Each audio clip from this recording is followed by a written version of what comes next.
Earlier, Yes, John. yes, earlier, sir, you were quoted in a TV interview saying that workers, or there is now legal basis for workers to be vaccinated. Can you tell us, Secretary, the basis or the legal basis of this? Okay, John, let's give the premise. Okay. Okay, under the law, the employer cannot hold the salary of an employee without a legal basis. That is the general rule. Okay? Now, there is, in the latest IATF resolution, in the NCR, which has been placed under arrest level 3, a restaurant operation can operate at 30%, at 50% for the alfresco, provided that the customers are vaccinated and the employees of the restaurant are also vaccinated. Okay, on that basis, the employer can now require the waitresses or the workers in the restaurant to be vaccinated. Right, Secretary.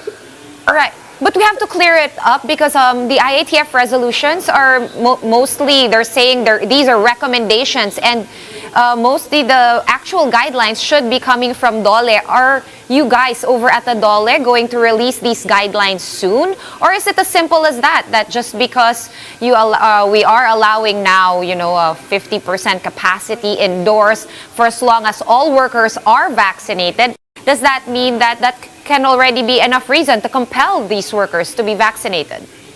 Yes, that the resolution of IATF requiring the operation of the restaurant at a 50% capacity, provided that the customers are vaccinated, including the workers of the restaurant.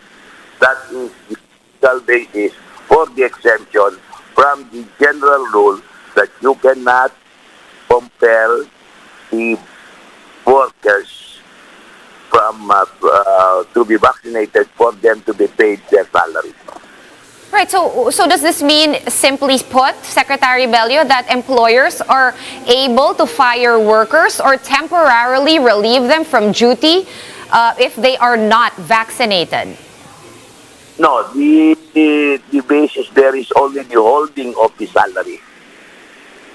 So just the withholding of the salary. Yes. So if can employers also withhold salary of their workers who are not going or not amenable to getting vaccinated then?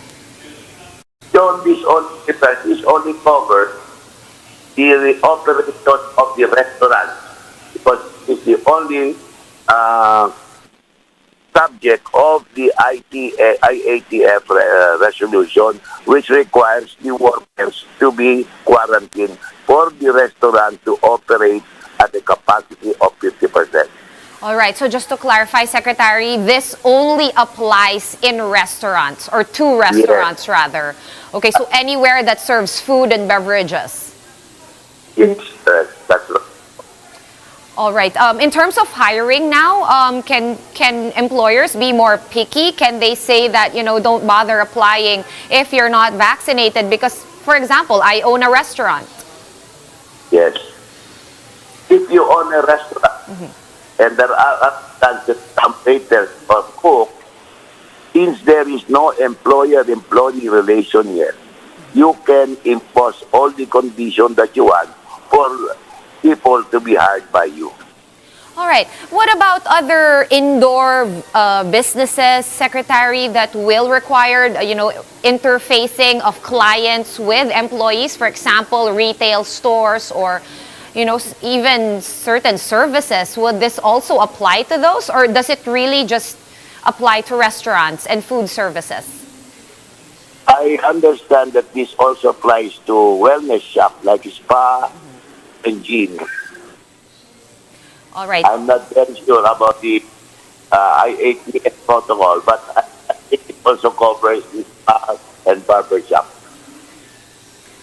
All right. And how do we reconcile all of this, sir, with the Justice Department's clarification that vaccination should actually not be made mandatory for employment?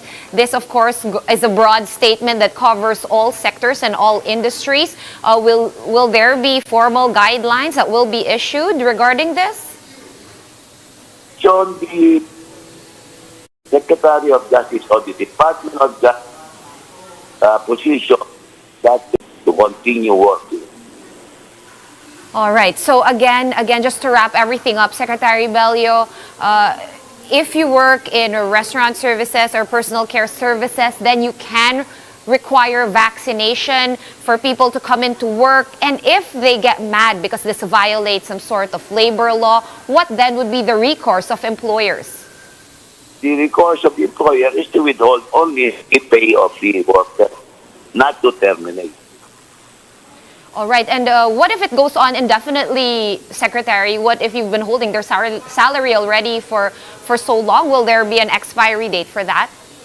There is no expiry date because the position, the resolution of the IATF is that the workers in the restaurant should be vaccinated.